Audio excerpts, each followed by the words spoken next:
नमस्ते दोस्तों, स्वागत है आप सभी का हमारे YouTube चैनल में। सभी को सिंधारे की ढेर सारी शुभकामनाएं। सिंधारा या कोथली, सिंधारा और कहीं कहीं पर इसे कोथली भी कहा जाता है। हरियाणा, राजस्थान, पंजाब, गुजरात इनमें विशेष रूप से मनाया जाता है। सिंधारा, सिंझारा अपनी बहू बेटियों के लिए स्नेह प्यार, हमारे लाड प्यार का प्रतीक होता है। बहू बेटियों को विशेष रूप से कोई भेंट करना ही सिंधारा कहा जाता है। हर बड़े त्योहार से पहले, सावन की हरियाली तीज हो, हरतालिका तीज से पहले, उनसे पहले सिंधारा भिजवाया जाता है। सभी के अलग अलग क्षेत्रों के अनुसार कहीं पर हरियाली तीज से पहले, हरतालिका तीज से पहले और कहीं पर कचरी तीज से पहले यह सिंधारा भिजवाया जाता है। घर की बहू बेटियों के लिए यह सिंधारा विशेष रूप से होता है। सिंधारा हमेशा तीज से पहले दिन मनाया जाता है। जो नवविवाहित ब्यावली होती हैं उनके लिए यह सिंधारा भिजवाया जाता है। सुहागन महिलाएं मेहंदी लगाती हैं, लहरिया ओढ़ती हैं, हंसी ठिठोली करती हैं, चोला श्रृंगार करती हैं, गीत गाती हैं। शादी की पहली साल यह बड़ा सिंधारा दिया जाता है। अन्य सालों में छोटा सिंधारा या सिंपल सिंधारा भी दिया जाता है। कहीं पर इसे सिंधारा भी कह देते हैं, कहीं पर इसे कोथली भी कहते हैं। सावन के महीने में जो नई विवाहिता होती है अपने मायके में ही रहती है, तब ससुराल पक्ष की ओर से सिंधारा भिजवाया जाता है। जो नई शादीशुदा होती हैं उनके लिए साड़ी, लहंगे, सूट, ओढ़नी, शोला श्रृंगार का सामान, मिठाई, फल, मेवे आदि भिजवाए जाते हैं। ये सब अपनी सामर्थ्य के अनुसार होता है। इसमें आप कम भी कर सकते हैं या ज़्यादा भी आपके हिसाब से कर सकते हैं। कम हो या ज़्यादा, लेकिन दिया जरूर जाता है। देना शुभ होता है। यह सुहाग की निशानी होता है। आस पड़ोस में बांटने के लिए बायना भी भिजवाया जाता है, जिसमें घेवर, शक्करपारे, गुझिए, मीठी मठिया, चूरमा आदि भिजवाए जाते हैं। सावन महीने में मिलने वाली मिठाई, फल फ्रूट सब भिजवाए जाते हैं। मायके के परिवार के बच्चों के कपड़े भी भिजवाए जाते हैं। यह सिंधारा देने के लिए परिवार के बड़े बूढ़े होते हैं, वो देने के लिए आते हैं। फिर उनका सभी का आदर सत्कार किया जाता है। फिर उन्हें उपहार और दक्षिणा देकर विदा किया जाता है। जो भी बायने का आया हुआ सामान है उन्हें कुछ सामान वापस बांधकर बायने के रूप में दिया जाता है। जो गणमान्य लोग हैं, परिवार के हैं, रिश्तेदार हैं, उनको देकर विदा किया जाता है।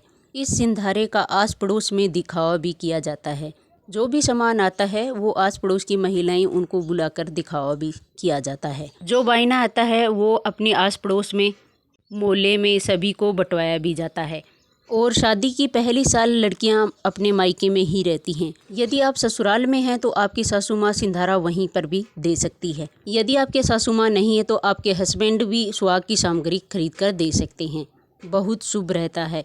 हमने यहाँ पर सूट लिया है, साड़ी ली है, लाचा लिया है, लहरिये की साड़ी, सूट हैं वो लिए हैं। जो भी लाइन के सूट साड़ी होते हैं वो लहरिया होते हैं। सावन में हरे रंग और लहरिया का बहुत महत्व होता है। जो भी आप मेकअप का सामान यूज करते हैं वो भी हमें लेना होता है। आप गहने भी दे सकते हैं, जैसे बिछिया है, पाजेब है, नाक में पहनने के लिए दे सकते हैं, कान में पहनने के लिए दे सकते हैं, गले में पहनने के लिए भी दे सकते हैं। श्रृंगार के सामान में आप काजल है, बिंदी है, चूड़ा है, मांग है, महावर है, परफ्यूम है, मेहंदी कोण है, नेल पेंट है, लिपस्टिक है, क्रीम पाउडर है। जो भी हम मेकअप करने के लिए सामान काम में लेते हैं वो सभी दे सकते हैं। जो भी 16 श्रृंगार के रूप में हम काम में लेते हैं वो सारी चीज़ें रख सकते हैं। सावन के महीने में हरी चीज़ का बहुत महत्व है, तो हमें हरे कंगन भी देने चाहिए। हरी चूड़ियाँ हैं, लहरिये की चूड़ियाँ हैं, वो सब हमें देनी चाहिए। सावन में हरी चीज़ों का बहुत महत्व होता है। हमारी बहू बेटियों को ज़रूर देना चाहिए। फ्रूट भी भिजवाए जाते हैं। मैंने तो यहाँ पर थोड़े से फ्रूट दिखाए हैं। सिंधारा में भिजवाने के लिए एक बड़ी सी टोकरी पैक करवाई जाती है, वो हमें भिजवानी होती है।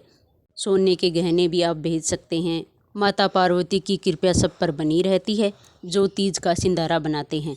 मेहंदी भी बहुत सारी भिजवाई जाती है, जो आस पड़ोस में बंटवाई भी जाती है। 2.5 किलो, 1.25 किलो जितनी भी है वो इतनी भिजवाते हैं।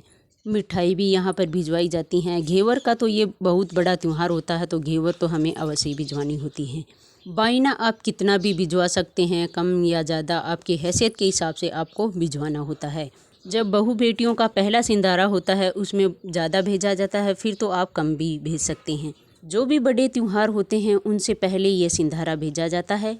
जो छोटे बच्चे होते हैं उनके लिए खिलौने भेजे जाते हैं, कपड़े भेजे जाते हैं, रेशम की डोरी और झूला भी भिजवाया जाता है।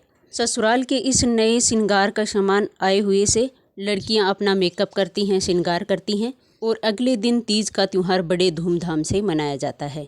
जिस लड़की की सगाई या एंगेजमेंट हो गई है उस लड़की के लिए भी उसकी सासू माँ सिंधारा भिजवा सकती है। सभी लड़कियां एक जगह इकट्ठी होती हैं, झूला झूलती हैं, हंसी ठिठोली करती हैं, तीज के गीत गाती हैं। जब लड़कियां सावन के बाद ससुराल जाती हैं तो सभी ससुराल पक्ष वालों के लिए कपड़े ले जाती है, साड़ी, सूट, मिठाई, ये सब ससुराल वालों के लिए लड़की ले जाती है। जब लड़की तीज का त्यौहार मनाकर ससुराल जाती है तो वह सबके लिए बायना लेकर जाती है। वहाँ पर भी दिखावा होता है, सभी में बायना बंटवाया जाता है। जब शादी की पहली साल होती है तो यह सिंधारा बड़ा भेजा जाता है, फिर छोटा भेजा जाता है, पर यह हर बार भेजा जाता है। कहीं कहीं पर तो ये सिंधारा तीज के पहले दिन भेजा जाता है, कहीं पर जो फागुन में शिवरात्रि आती है उसको भी भेजा जाता है, कहीं पर मकर संक्रांति के पहले दिन भी भेजा जाता है। सभी अपने क्षेत्र के हिसाब से यह सिंधारा भेजा जाता है। यह अपनी बहू बेटियों के लिए प्यार स्नेह के लिए यह सिंधारा भेजा जाता है।